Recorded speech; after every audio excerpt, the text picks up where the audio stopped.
Hello Redhawks. We are here with another Canvas training tutorial. In this video we are going to focus on the UDOIT Accessibility tool that's been added to Canvas recently. In order to use the UDOIT tool, you have to first enable it in your navigation. So we're going to go ahead and scroll to Settings and then to our Navigation tab. And then probably near the bottom you'll see UDOIT. We can go ahead and click on the three dots and go to Enable, or you could drag it to the top. Don't forget to go down and save. Then once we do that, we should see it populate someplace over here in our course navigation menu.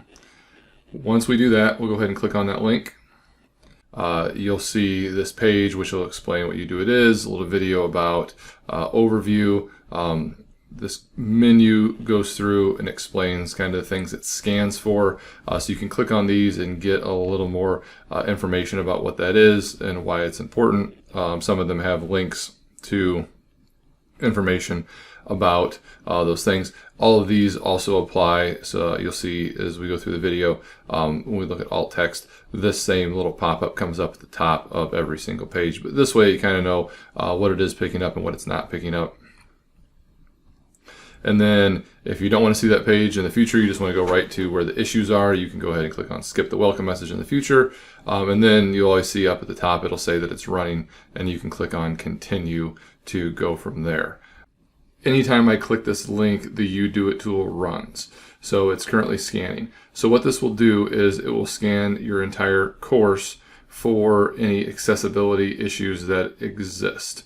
Now this can be done in Canvas as well as you create different items within Canvas, and I'll show you that too at the end of this video.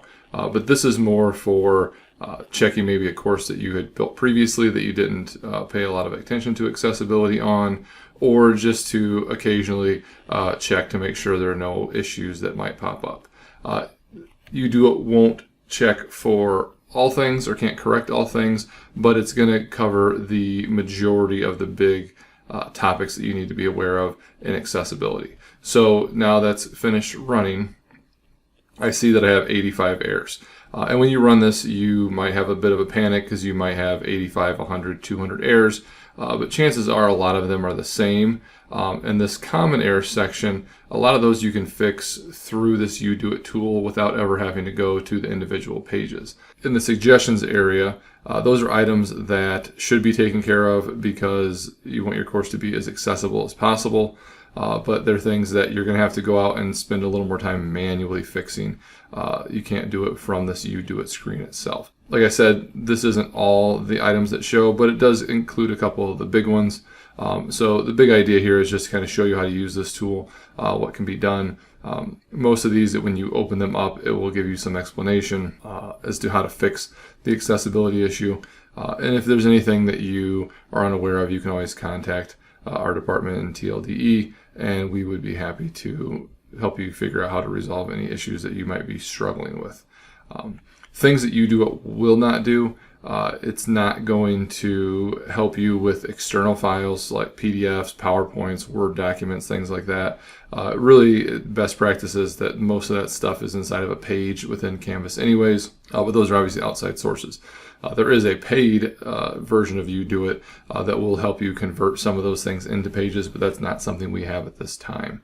The other thing it will pick up, like in this one here, videos that don't have captions or a transcript with it. Again, you can't necessarily fix all those from within UDOIT, but it lets you know that you do have some issues that probably do need to be addressed. So let's dig into a couple of these. Easy one that comes up a lot: avoid using color for emphasis for people that have vision issues. A lot of these you can go through and see. So I'm just going to pick one here at random, and you'll see that it gives me a little bit of a rundown over when emphasizing text. You can use color with sufficient contrast, but you need to apply some other form of emphasis, such as bold or italic. So what it's saying here is this red on Chrome Firefox on this page is acceptable.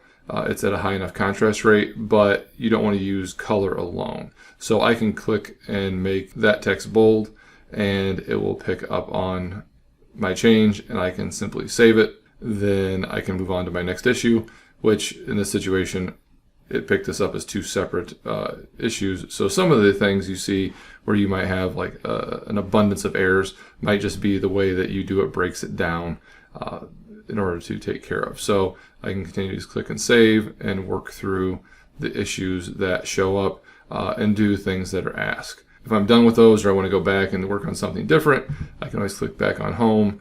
You'll see over here you have options, easiest to fix, errors, open issues. You can kind of sort through and look at different things. So I'll just select this first image, and you'll see it kind of again gives you a little bit of a breakdown of why this is important. There's also a link to another site that will give you a little more detail on how to go about doing this. But basically what it's telling us is the image is named slide1.png and the alt text for that is slide1.png. Somebody using a screen reader would come across that and that doesn't tell them anything about this image. And there are some rules to naming these things. Some of it depends on the context that surrounds the image on the page. So you want to make sure that you can, again, that's why this link would be useful to kind of get an idea of how you should name this. So if, for example, here, if I click on the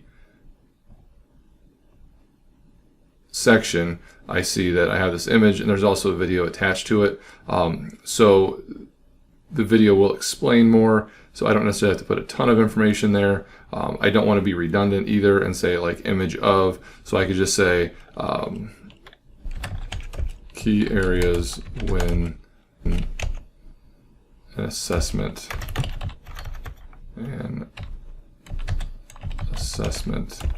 plan type.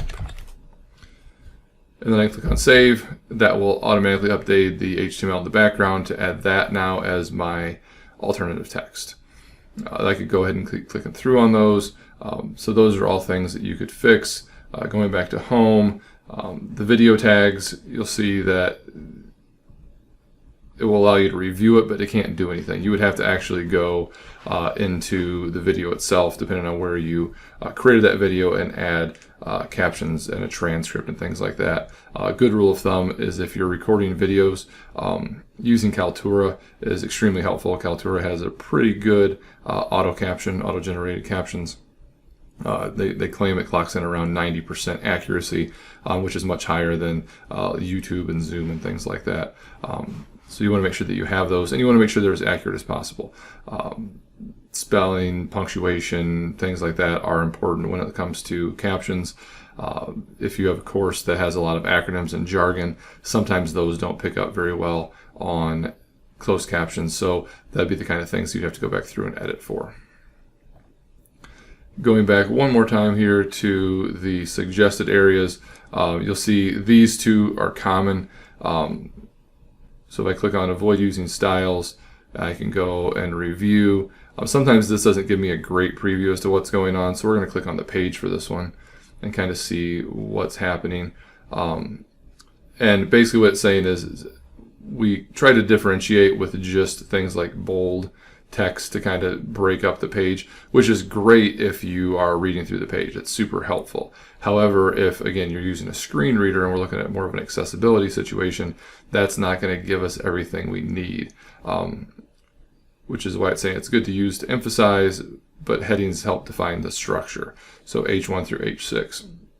Now, one thing to know about Canvas, when you title a page that you create or your assignment or anything like that, it reserves this as the H1 heading. So when I go into edit and look at the subheadings that I can create, so I'm going to go ahead and select this as the next one that goes down, you won't see a heading 1 because the heading 1 is that title of the page. It doesn't also want you to skip headings. So sometimes you look at this and you say, well, I don't want this to be that size of a heading. Okay, you can select heading 2 and then go through and do some of your own edits if you need to make it presentable in the way that you want it to be. But I would add that as a heading 2, and then I might just take and add these individual titles as potential heading 3s. So I might put those because those are the next part. Again, it's going to cause some issues with formatting sometimes, which is what makes this part a little bit more tedious to fix. But that's how you would go through and make those adjustments. And then you'd save the page, and then the next time you run the UDOIT tool, those would go. Or you can just, once you save a page, you can click on this mark as resolved. Then it would take this page out of your things that need to be fixed. Oftentimes you'll find that the avoid using styles and headings should be used might overlap some.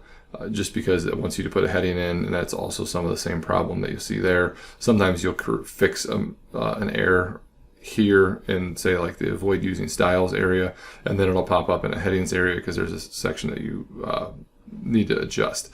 The other thing you have to remember is this is going through and looking based off, certain rules that are put in place. So sometimes you might look at it and say, well, I fixed that, it doesn't make sense. There are a few errors sometimes that slip through that don't always get straightened out or caught the right way. Even though you fix them, they might still show up here because it's looking for something else, even though you may have already corrected everything that needed to be corrected.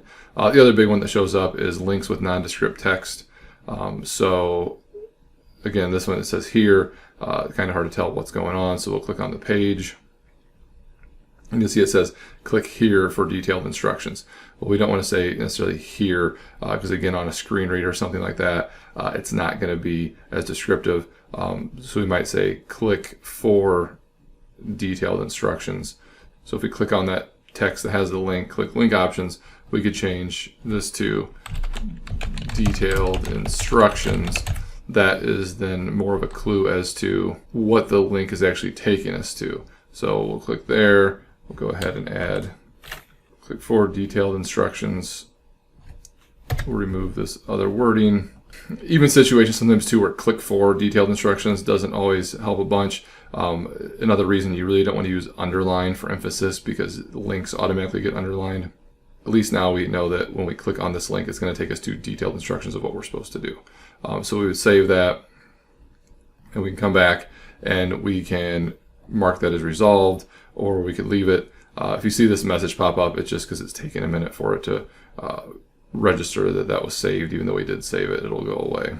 So that would take you through some basics of what you'd have. Again, you may see some different types of errors, but UDOIT's pretty good about explaining what that error is. And again, we're always happy to help if you have issues or you can't figure out why it's picking something up as an accessibility issue. Again, this is great for checking a course that you've been using for a while, or maybe once a year checking to make sure that there weren't some errors and things that popped up within UDOIT. But as you create within your Canvas site, you can run the accessibility check that happens as you go. So I'm going to go ahead and make a new page. I'm going to say welcome to our course, and I'm going to purposely give it something I know it won't like a very light font color with not enough contrast. You'll see down here the accessibility checker pops up, and it will tell you right away that any text that's smaller than 18 point or 14 point bold has to be a 4.5 to 1 contrast. So I can, maybe I really want to use that yellow color. I can apply it. It'll tell me, okay, that's dark enough, and I'm good to go. That's also available in UDOIT. When you check, it will let you automatically update colors and things like that. So now I can see that that's done. So you could go ahead and create your entire page or any sort of assignment, whatever you're going to do, anything with this rich content editor, and check the accessibility issues right there. There are a few things that UDOIT might pick up that this accessibility checker won't. So always good to use this to kind of take care of problems up front, and then you can save everything.